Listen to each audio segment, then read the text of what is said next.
Greetings in the precious name of Jesus Christ. ಯೇಸು ಕ್ರಿಸ್ತನ ಅತಿ ಮಧುರವಾದ ನಾಮದಲ್ಲಿ ನಿಮ್ಮೆಲ್ಲರನ್ನೂ ಸಹ ನಾನು ಅಭಿನಂದಿಸುತ್ತೇನೆ. Welcome to this Kannada Sunday service of Ebenezer Ministry. ಎಬೆನೆಜ್ ಮಿನಿಸ್ಟ್ರಿಯ ಈ ಭಾನುವಾರ ಆರಾಧನಾ ಕೂಟಕ್ಕೆ ನಿಮ್ಮೆಲ್ಲರನ್ನೂ ನಾನು ಸ್ವಾಗತಿಸುತ್ತೇನೆ. For today's meditation, let us turn to James chapter 4, verse 7 and 8. ಈ ದಿನ ನಾವು ದೇವರ ವಾಕ್ಯ ಧ್ಯಾನ ಮಾಡೋಕೆ ಹೋಗೋಣ. ಯಾಕೋಬನ ಪತ್ರಿಕೆ 4ನೇ ಅಧ್ಯಾಯ 7 ಮತ್ತು 8ನೇ ವಚನವನ್ನು ನೋಡಿಕೊಳ್ಳೋಣ. Submit yourselves therefore to God, resist the devil, and he will flee from you. Draw near to God, and he will draw near to you. Cleanse your hands, you sinners, and purify your hearts, you double-minded. ಹೀಗಿರಲಾಗಿ ದೇವರಿಗೆ ಒಳಗಾಗಿ ಸೈತಾನನ್ನು ಎದುರಿಸಿರಿ, ಅವನು ನಿಮ್ಮನ್ನು ಬಿಟ್ಟು ಹೋಗುವನು. ದೇವರ ಸಮೀಪಕ್ಕೆ ಬನ್ನಿರಿ, ಆಗ ಆತನು ನಿಮ್ಮ ಸಮೀಪಕ್ಕೆ ಬರುವನು. ಪಾಪಿಗಳೇ, ನಿಮ್ಮ ಕೈಗಳನ್ನು ಶುದ್ಧಿ ಮಾಡಿಕೊಳ್ಳಿರಿ, ಎರಡು ಮನಸ್ಸುಳ್ಳವರೇ, ನಿಮ್ಮ ಹೃದಯವನ್ನು ನಿರ್ಮಲ ಮಾಡಿಕೊಳ್ಳಿರಿ. God himself deeply desires to be our best friend. ದೇವರು ನಮ್ಮೊಂದಿಗೆ ಆತನು ಆಸೆ ಪಡ್ತಾನೆ ಒಳ್ಳೆ ಸ್ನೇಹಿತನಾಗಿ ಇರಬೇಕು ಅನ್ನೋದಕ್ಕಾಗಿ. What our sin deserved, Jesus took it all. ನಮ್ಮ ಪಾಪಕ್ಕೆ ಏನೆಲ್ಲ ಕ್ರಯ ಕೊಡ್ಬೇಕಾಯ್ತು, ಯೇಸು ಕ್ರಿಸ್ತನ ಅದನ್ನ ತೆಗೆದುಕೊಂಡರು. Gospel according to Saint John chapter 15 verse 13. ನಾವು ಈ ದಿನ ದೇವರ ವಚನ ನೋಡಿಕೊಳ್ಳೋದರೆ ಯೋಹಾನ ಸುವಾರ್ತೆ 15ನೇ ಅಧ್ಯಾಯ 13ನೇ ವಚನ. A greater love has no man than this, that a man lay down his life for his friends.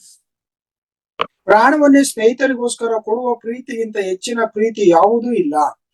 Christ came to make a way for us to come to God without being consumed in our sin by his holiness. ಕ್ರಿಸ್ತನು ನಮಗೋಸ್ಕರ ಬಂದಿದ್ದು ದೇವರೊಂದಿಗೆ ನಾವು ಅನ್ಯೋನ್ಯತೆಯಲ್ಲಿ ಇರಬೇಕಾಗಿದೆ. ಆತನೇ ನಮಗೆ ಅರ್ಪಿಸಿ ಕೊಟ್ಟಿದ್ದು ನಾವು ಜೀವದಲ್ಲಿ ಸೇರಬೇಕಾಗಿ. God commands us to come closer to him.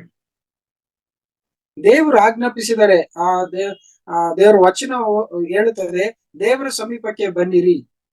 Every day we are either getting closer to God or farther away. ನಮ್ಮ ಅನುದಿನದಲ್ಲೂ ಸಹ ದೇವರಿಗೆ ಹತ್ತಿರವಾಗ್ಬೋದು, ಇಲ್ಲ ಅಂದ್ರೆ ನಾವು ದೇವರಿಗೆ ದೂರವಾಗ್ಬೋದು. You can go along with the world or along with God. ನಾವು ದೇವರೊಂದಿಗೂ ಸಹ ನಡಿಬಹುದು, ಈ ಲೋಕದೊಂದಿಗೂ ನಾವು ನಡಿಬಹುದು. The evil system rejects Jesus Christ. ಕೆಟ್ಟತನವು, ದುಷ್ಟತನವು ಯೇಸು ಕ್ರಿಸ್ತನನ್ನು ತಿರಸ್ಕರಿಸುವಂತದಾಗಿದೆ. To draw closer to God, we must humble ourselves in the sight of God. ನಾವು ದೇವರಿಗೆ ನಾವು ಸಮೀಪ ಆಗಬೇಕಾದ್ರೆ ಈ ಲೋಕದ ಎಲ್ಲಾ ಒಂದು ವ್ಯವಸ್ಥೆಯನ್ನು ನಾವು ತಿರಸ್ಕರಿಸುವಂತರಾಗಬೇಕು. Through scripture and prayer, we can enjoy the presence of God. ನಾವು ದೇವರ ವಚನದ ಮೂಲಕವಾಗಿ ಆತನೊಂದಿಗೆ ದೇವರ ನಿಜವಾದ ಪ್ರಸನ್ನತೆಯನ್ನು ಅನುಭವಿಸಬಹುದು. How do we draw close to God? ನಾವು ಹೇಗೆ ದೇವರಿಗೆ ಹತ್ತಿರವಾಗಿ ಜೀವಿಸುವುದು? First, you need to know his word. ಮೊದಲು ಎಲ್ಲರಿಗೂ ಸಹ ತಿಳಿಯಬೇಕಾದ ಸಂಗತಿ ಏನಂದ್ರೆ ಆತನ ವಾಕ್ಯವನ್ನು ಚೆನ್ನಾಗಿ ನಾವು ಕಲಿತಿರಬೇಕು. It is in his word we learn about him. ನಾವು ಆತನ ವಾಕ್ಯದ ಮೂಲಕ ಆತನ ಗುಣ ಎಂತದನ್ನೋದನ್ನ ನಾವು ಕಲಿತೀವಿ. We need to know his character. We seek to be holy as he is holy. ನಾವುಗಳು ತಿಳ್ಕಬೇಕು ಆತನ ಎಂತ ಗುಣಾತಿಶಯ ಉಳ್ಳವನಾಗಿದ್ದಾನೆ. ನಾವು ಹುಡುಕ್ಬೇಕು ಆತನ ಪರಿಶುದ್ಧತೆಯನ್ನು, ಆತನು ಮಹಾಪರಿಶುದ್ಧನಾಗಿರುವಂತೆ. We need to know what he expects us. ನಾವು ತಿಳಿದುಕೊಳ್ಳಬೇಕು ಆತನು ನಮ್ಮಿಂದ ಏನನ್ನ ನಿರೀಕ್ಷಿಸ್ತೇನೆ ಅನ್ನೋದನ್ನ. Micah chapter 6:8. ಇಲ್ಲಿ ಮೀಕನು 6-8ನೇ ವಚನ ನೋಡಿಕೊಳ್ಳೋದಾರೆ. He has shown you, O man, what is good, and what does the Lord require of you, but to do justly, to love mercy, and to walk humbly with your God. ಮನುಷ್ಯನೇ ಒಳ್ಳೆಯದು ಇಂಥದೇ ಎಂದು ಯೆಹೋವನು ನಿನಗೆ ತೋರಿಸಿದಾನಷ್ಟೇ. ನ್ಯಾಯವನ್ನು ಆಚರಿಸುವುದು, ಕರುಣೆಯಲ್ಲಿ ಆಸಕ್ತನಾಗಿರುವುದು, ನಿನ್ನ ದೇವರಿಗೆ ನಮ್ರವಾಗಿ ನಡೆದುಕೊಳ್ಳುವುದು, ಇಷ್ಟನ್ನೇ ಹೊರತು ಯೆಹೋವನು ನಿನ್ನಿಂದ ಇನ್ನೇನು ಅಪೇಕ್ಷಿಸುವವನಲ್ಲ. The just live by faith, but he who draws back, the Lord has no pleasure in him. ನಾವು ನಂಬಿಕೆಯಿಂದ ಜೀವಿಸಬೇಕು. ಆಗಿರುವುದಾದ್ರೆ ಕರ್ತನಿಗೆ ಸಮೀಪವಾಗ್ತೀವಿ, ಆತನಿಂದ ದೂರವಾಗುವುದಿಲ್ಲ. Gospel according to Saint Luke chapter 9 verse 62. ಲೂಕನ ಸುವಾರ್ತೆ 9ನೇ ನಾವು ನೋಡಿಕೊಳ್ಳುವುದಾದ್ರೆ, And Jesus said unto him, No man having put his hand to the plow and looking back is fit for the kingdom of God. ಯೇಸು ಅವನಿಗೆ, ಯಾವನಾದರೂ ನೇಗಿಲಿನ ಮೇಲೆ ತನ್ನ ಕೈಯನ್ನು ಹಾಕಿ ಹಿಂದಕ್ಕೆ ನೋಡಿದರೆ ಅವನು ದೇವರ ರಾಜ ಎಂದು ಹೇಳಿದನು. God talks to us through his word and we talk to God through prayer. ಅವನಿಗೆ ಮಾತಾಡ್ತಾನೆ ಆತನ ವಾಕ್ಯದ ಮೂಲಕವಾಗಿ. ಆದ್ರೆ ನಾವು ಪ್ರಾರ್ಥನೆ ಮಾಡುವಾಗ ದೇವರು ನಮ್ಮ ಪ್ರಾರ್ಥನೆಯನ್ನು ಕೇಳ್ತಾನೆ. We are to grow in grace and knowledge of the Lord Jesus Christ.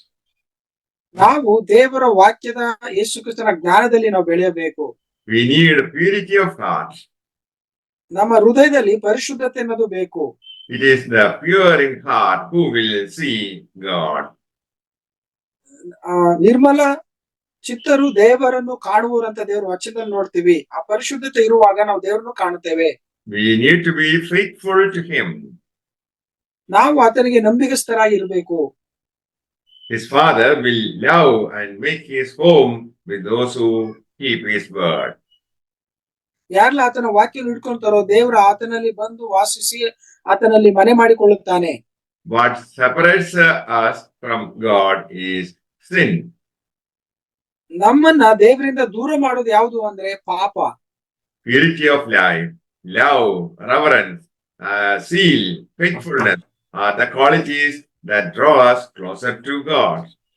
ದೇವರಿಗೆ ಹತ್ತಿರವಾಗಿ ಮಾಡುವಂತ ಗುಣ ಯಾವುದಂದ್ರೆ ಪರಿಶುದ್ಧ ಜೀವನ, ದೇವರ ಮೇಲಿರುವಂತ ಪ್ರೀತಿ, ಒಂದು ಭಯಭಕ್ತಿ, ಆತನ ಮೇಲಿರುವಂತ ಆಸಕ್ತಿ, ನಂಬಿಗಸ್ತಿಕೆ, ಈ ಗುಣಗಳೇ ದೇವರಿಗೆ ಹತ್ತಿರವಾಗಿ ಮಾಡುವಂತದ್ದಾಗಿದೆ. Humility, contentment, and gratitude are the attitudes that draw us closer to God. ನಮ್ಮ ಒಂದು ವರ್ತನೆಗಳ ಮೂಲಕ ನಾವು ದೇವರಿಗೆ ಹತ್ತಿರವಾಗಬಹುದು. ನಾವು ದೀನತೆ ಇರೋದ್ರಲ್ಲಿ ತೃಪ್ತಿ ಪಡುವಾಗ, ಮತ್ತೆ ನಮಗೆ ಕೊಟ್ಟಿದ್ದಕ್ಕೆ ನಾವು ಕೃತಜ್ಞತೆ ಉಳ್ಳವರಾಗಿರುವಾಗ ಇಂಥ ವರ್ತನೆಗಳ ಮೂಲಕ ದೇವರಿಗೆ ಹತ್ತಿರವಾಗಬಹುದು. Repentance, prayer, Bible study, worship, obedience, and renewing our mind are the actions that draw us closer to God.